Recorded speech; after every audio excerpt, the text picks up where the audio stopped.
अस्सलाम वालेकुम। Class second year physics का लेक्चर नंबर है 35 और आइए आज हम स्टार्ट करते हैं कैथोड रे ऑसिलोस्कोप। ठीक है, सबसे पहले इसकी डेफिनेशन करेंगे। कैथोड रे ऑसिलोस्कोप की डेफिनेशन क्या है? Cathode ray oscilloscope is a high speed graph plotting device. ठीक है, मतलब ये एक क्या है, ग्राफ प्लॉटर है। किसका? इलेक्ट्रॉनिक सिग्नल का। ठीक है, ये क्या है? ग्राफ प्लॉटर है इलेक्ट्रॉनिक सिग्नल का विच वेरिंग विद टाइम।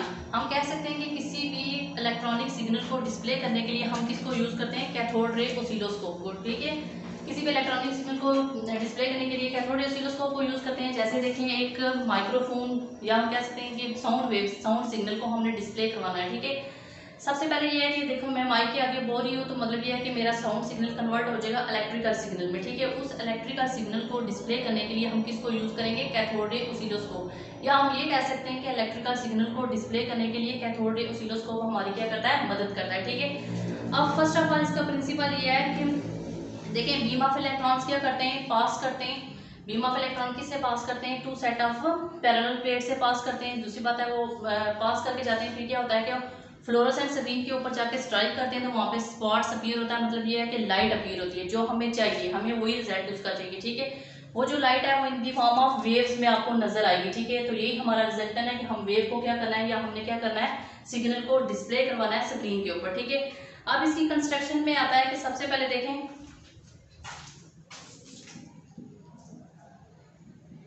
प्रिंसिपल भी है और फिर इसके बाद प्रिंसिपल में अभी हमने पढ़ा है कि it works deflecting beams of electron when pass through two set of parallel plates. फिर जब वो two set of parallel plate से पास करेंगे बीम ऑफ इलेक्ट्रॉन तो वो फ्लोरोसेंट स्क्रीन के ऊपर जाके स्ट्राइक करेंगे। तो इसमें ये होगा कि वो आपको लाइट या स्पॉट नजर आएगा। वो जो लाइट होगी वो आपको इस फॉर्म में नजर आएगी, वेव की फॉर्म में, या कह सकते हैं कि इस सिग्नल को आपने डिस्प्ले करवा दिया। ठीक है, कंस्ट्रक्शन में ये है कि इसकी फिगर बनाइए कंस्ट्रक्शन में।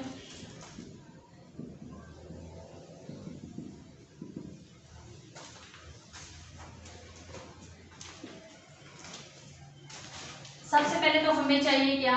Beam of electron. ठीक है, बीम ऑफ इलेक्ट्रॉन के लिए हम यहाँ पे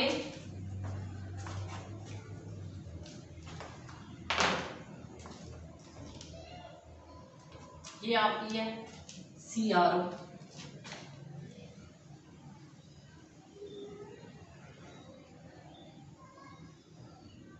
ठीक है, बीम ऑफ इलेक्ट्रॉन के लिए हम यहाँ पे क्या यूज करें? फिलामेंट को। फिलामेंट को F से डिनोट करेंगे। इसके ऊपर लगा हुआ है यहाँ पे कैथोड C। ठीक है, अब जाहिर सी बात है बीम ऑफ इलेक्ट्रॉन चाहिए तो फिलामेंट को हीट अप करते हैं तो क्या मिट होते हैं? इलेक्ट्रॉन्स। तो हमें इलेक्ट्रॉन ही चाहिए, लेकिन इसमें हम क्या करेंगे? ये कौन सा प्रोसेस है? जब फिलामेंट को हीट अप करें तो क्या होगा? पोटेंशियल देते हैं फिलामेंट को। ठीक है, हीट अप होते हैं तो इलेक्ट्रॉन्स क्या होते हैं? अमिट होते हैं। ठीक है, ये कौन सा प्रोसेस है आपका? Directly heated electrons. ठीक है, अब दूसरा ये है कि जब आप क्या करेंगे, दूसरा इसका प्रोसेस ये है कि जब आप क्या करें? फिलामेंट को हीट अप करें। इसके साथ यहाँ पे क्या लगा हुआ है? कैथोड। कैथोड मतलब एक मेटल की स्ट्रिप है। ठीक है, इस फिलामेंट से ये कैथोड भी क्या होगा? हीट अप होगा, जिस वजह से क्या होंगे? इलेक्ट्रॉन्स आपके एमिट होंगे। और ये आपका प्रोसेस कौन सा होगा? Indirectly heated cathode, sorry electron.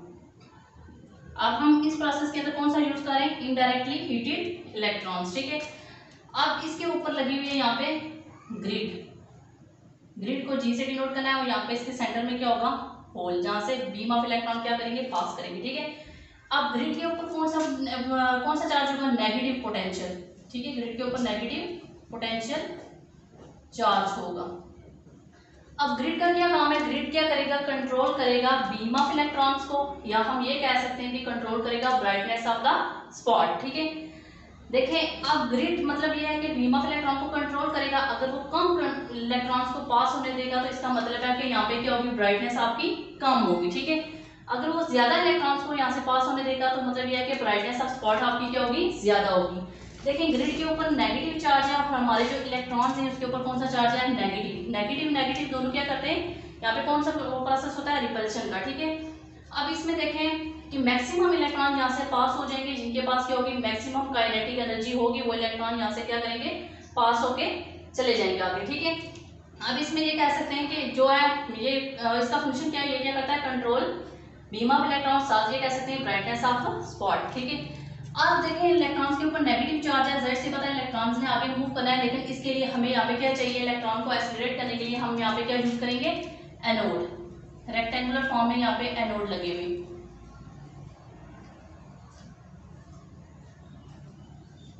A1 A2 A3। अब ये क्या है, इंक्रीजिंग असेंडिंग ऑर्डर में, ठीक है। हम ये कह सकते हैं कि A1 जो एनोड है यहाँ पे, इसके ऊपर जो चार्ज होगा, एनोड के ऊपर कौन सा चार्ज होता है, पॉजिटिव, ठीक है। इसके ऊपर यहाँ पे जो चार्ज होगा वो क्या होगा, कम होगा। A2 में क्या होगा, ज्यादा होगा, और A3 में इन दोनों से भी क्या होगा, ज्यादा होगा, ठीक है। अब देखिए नेगेटिव पॉजिटिव को क्या करता है, अट्रैक्ट करता है, जिस वजह से ये जो इलेक्ट्रॉन्स हैं यहाँ से बीम ऑफ इलेक्ट्रॉन क्या करेंगे, ग्रिड से पास होंगे, ये एनोड से भी क्या हो जाएंगे, पास हो जाएंगे, ठीक है। और इस सारे प्रोसेस को हम किसका नाम देंगे, इलेक्ट्रॉन गन का। अभी तक जो हमने पढ़ा है ये कौन सा प्रोसेस है, इलेक्ट्रॉन गन। इसके बाद आगे प्रोसेस शुरू होता है, वो है डिफ्लेक्शन प्लेट, डिफ्लेक्टिंग प्लेट, ठीक है।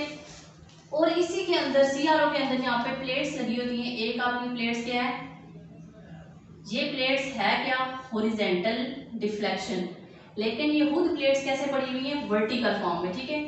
वर्टिकल फॉर्म में पड़ी हुई है, लेकिन यहाँ पे डिफ्लेक्शन कौन सी है, हॉरिजॉन्टल। इसको हम डिनोट करेंगे एक्स से। अब यहाँ पे जो आपकी है प्लेट्स पड़ी हुई है हॉरिजॉन्टल फॉर्म में, लेकिन यहाँ पे डिफ्लेक्शन कौन सी है, वर्टिकल डिफ्लेक्शन। इसको हम डिनोट करेंगे वाई से।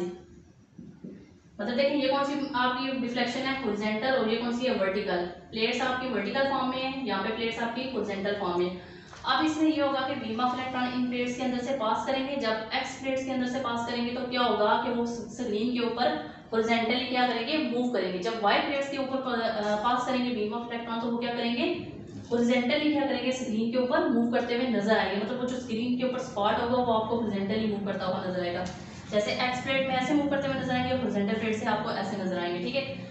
अब इस सारे प्रोसेस को हम किसका नाम देंगे, डिफ्लेक्टिंग प्लेट्स, ठीक है। अब हमने स्टार्ट ये करना, यहाँ तक तो कंप्लीट हो गया। अब एक्स प्लेट को हमने क्या करना, इस प्लेट को यूज करते हुए हमने इलेक्ट्रॉन बीम को यहाँ से पास करवाना है, ठीक है।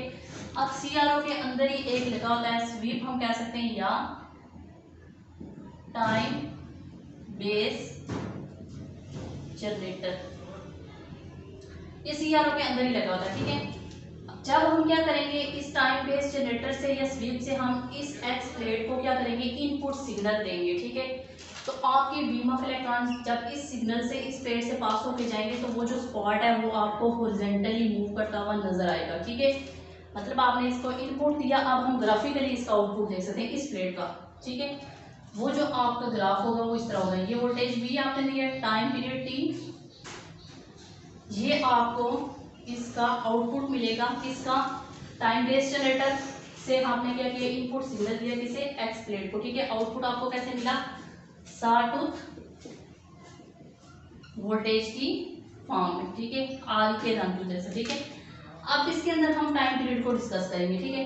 अगर आपका टाइम पीरियड क्या होगा, यहाँ पे लॉन्गर होगा, ठीक है, तो स्क्रीन के ऊपर आपको स्पॉट कैसे मूव करता हुआ नजर आएगा, ठीक है। जैसे हम कह सकते हैं कि इस पॉइंट से इस पॉइंट के ऊपर जा रहा है। दूसरी बात है कि जब हम उसे वोल्टेज दे रहे हैं तो यहाँ से क्या होगा, इंक्रीज होगा, टॉप पे चले जाएगा, फिर दोबारा क्या हो जाएगा, डिक्रीज, जीरो, फिर इंक्रीज, फिर डिक्रीज, इस तरह ये प्रोसेस चलता जाएगा, ठीक है। अब हम स्क्रीन के ऊपर देखते हैं कि हमें आउटपुट कैसे मिलेगी फ्लोरोसेंट स्क्रीन के ऊपर। इसकी सॉटूथ वोल्टेज हम कह सकते हैं, सॉरी, सॉटूथ वोल्टेज की आउटपुट हम कैसे मिलेगी स्क्रीन के ऊपर, ठीक है। जब लॉन्गर टाइम की बात करेंगे, लॉन्गर टाइम, तो इसमें देखें जब ये स्पॉट मूव करता हुआ जा रहा है, एक अपना कंप्लीट सर्कल कंप्लीट कर रहा है, तो देखें दोबारा जब वापस आएगा मतलब ये स्पॉट आपको ऐसे नजर आएगा, लेफ्ट टू राइट, आपको ये ऐसे मूव करता हुआ नजर आएगा, लेफ्ट टू राइट ऐसे नजर आ रहा होगा। ये लाइंस आपको नजर आ जाए ऐसे, मतलब स्पॉट ऐसे ऐसे बन के तो एक लाइन बना देंगे। ये लाइन जो है, ये सिग्नल जो है आपको ब्लिंक करता हुआ नजर आ रहा होगा लेफ्ट टू राइट की तरफ, ठीक है। ये आपका किसका है, लॉन्गर टाइम के लिए, ठीक है। हम सेकंड पढ़ते हैं, स्मॉलर टाइम पीरियड। इसमें ये होगा कि देखें अगर हम टाइम पीरियड इतना लें इस पॉइंट से यहाँ तक, एक दफा डिक्रीज सॉरी इंक्रीज हुआ, फिर दोबारा क्या हो गया, डिक्रीज, तो स्क्रीन के ऊपर फ्लोरोसेंट स्क्रीन के ऊपर आपको स्पॉट कैसे मूव करता हुआ नजर आएगा, वो इस तरह मूव करता हुआ नजर आएगा, लेफ्ट से राइट, लेफ्ट से राइट किस तरह मूव करता हुआ नजर आएगा कि आपको एक सिंगल स्ट्रेट लाइन नजर आएगी। आपको वो स्पॉट मूव करता हुआ नजर नहीं आएगा, बल्कि आप देखेंगे कि आप समझेंगे कि यहाँ पे सिर्फ एक सिंगल लाइन है, लेकिन वो स्पॉट अपना टाइम जल्दी से कंप्लीट कर रहा है। देखें जहाँ से लेके यहाँ तक, तो एक दफे इधर चला जाएगा फिर दोबारा इधर, तो इस तरह ये आपको एक स्ट्रेट लाइन नजर आएगी। ठीक है, ये आपका हो गया एक्स प्लेट डिफ्लेक्शन का। ठीक है, इसके बाद आते हैं हम वाई प्लेट डिफ्लेक्शन। अब इसमें ये होगा कि इस टाइम पे जनरेटर या हम कह सकते हैं इनपुट सिग्नल जो आपने वोल्टेज दिया, इसको आप क्या कर देंगे ऑफ, और ये स्पॉट आपको हॉरिजॉन्टली मिल गया है स्क्रीन के ऊपर। ठीक है, जब आपने इसको ऑफ कर दिया फिर क्या होगा, बीम ऑफ इलेक्ट्रॉन जब वाई प्लेट से पास करेंगे, इसको आपने क्या किया इनपुट सिग्नल दिया, वाई प्लेट को इनपुट सिग्नल देंगे।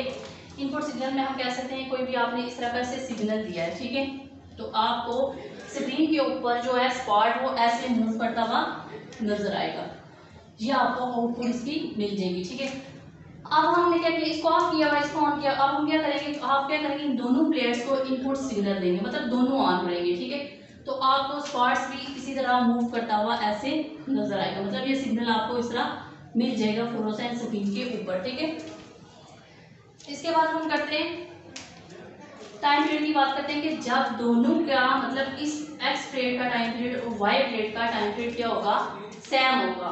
देन आपको जो वेव आपने डिस्प्ले की है स्क्रीन के ऊपर वो आपको क्या मिलेगी, stationery.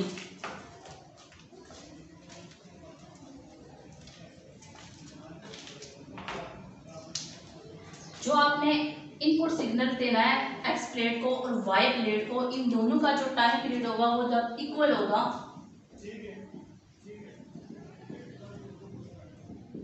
X and y plate equal, then आपको वेव कैसे नजर आएगी, स्टेशनरी।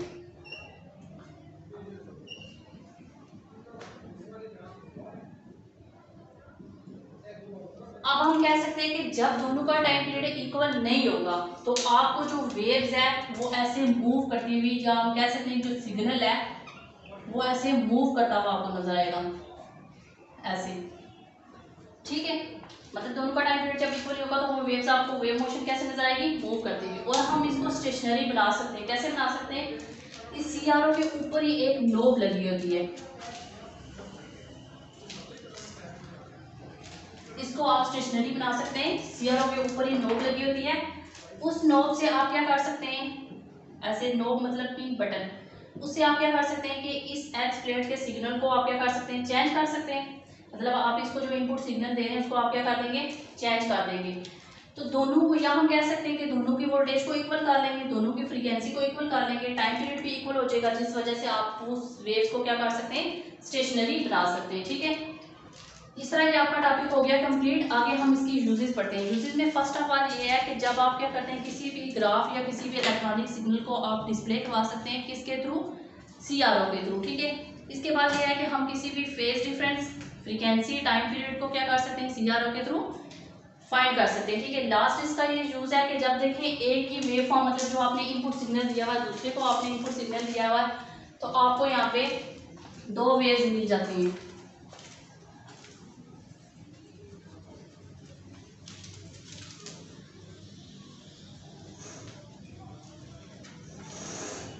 यूजेस ऑफ सीआरओ में